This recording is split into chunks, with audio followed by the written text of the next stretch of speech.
জন্মদিন নেতাজি সুভাষচন্দ্র বসুর এই পূর্ণ দিনে নেতাজির চরণে আমার শতকোটি প্রণাম নিবেদন করছি। আর তারই কথা আমাদের প্রিয় ছাত্রছাত্রীদের বলতে চাই যে শুধু শিক্ষা নেওয়া আর স্বর্ণপদক লাভ করা সেটা একটা ছাত্রের উদ্দেশ্য না। দেশমাতৃকার চরণে নিজের জীবনকে সমর্পণ করা আর দেশের দায়বদ্ধতা নিয়ে কাজ করা, রাষ্ট্র গঠনের লক্ষ্যে নিজে কাজ করা, এই কাজ ছাত্র জীবন থেকেই শুরু করতে হয়।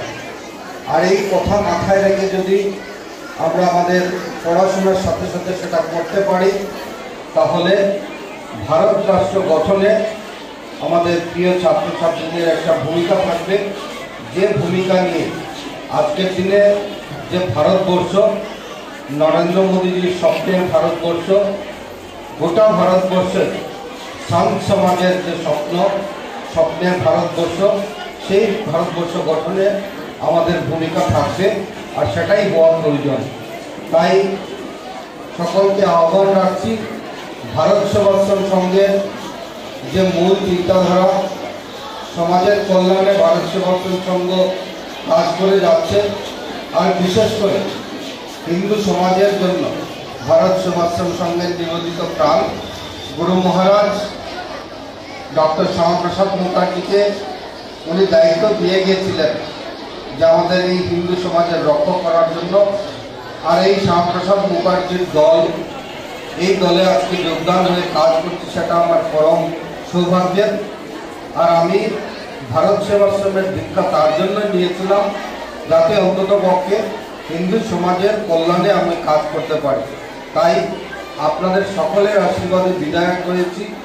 একটাই উদ্দেশ্য যে প্রধানমন্ত্রী নরেন্দ্র মোদীজি তিনি চেয়েছিলেন যে ভারতীয় জনতা পার্টির যে স্বপ্নটা, যে ভারতবর্ষ যে চিন্তাধারা নিয়ে স্বাধীনতা লাভ করেছিল, নেতাজি সুভাষচন্দ্র বসু যে স্বপ্ন দেখেছিলেন যে ভারতবর্ষের পরবর্তীকালে কিন্তু আমরা এই ভারতবর্ষকে খুঁজে পাইনি, একটা পরাধীন ভারতবর্ষকে আমরা আবারও বাঁচতে শিখেছিলাম।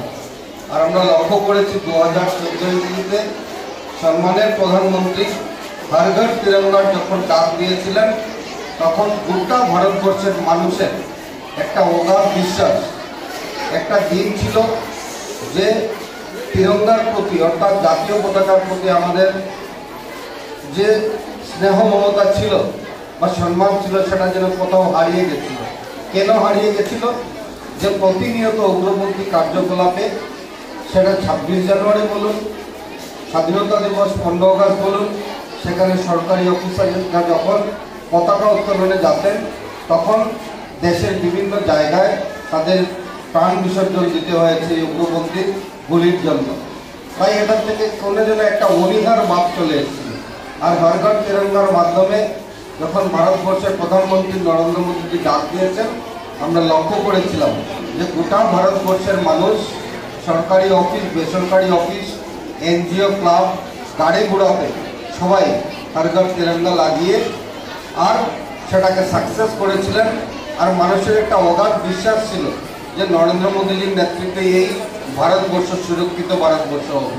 তাই এই সুরক্ষার লক্ষ্যে যেভাবে সাধু সমাজ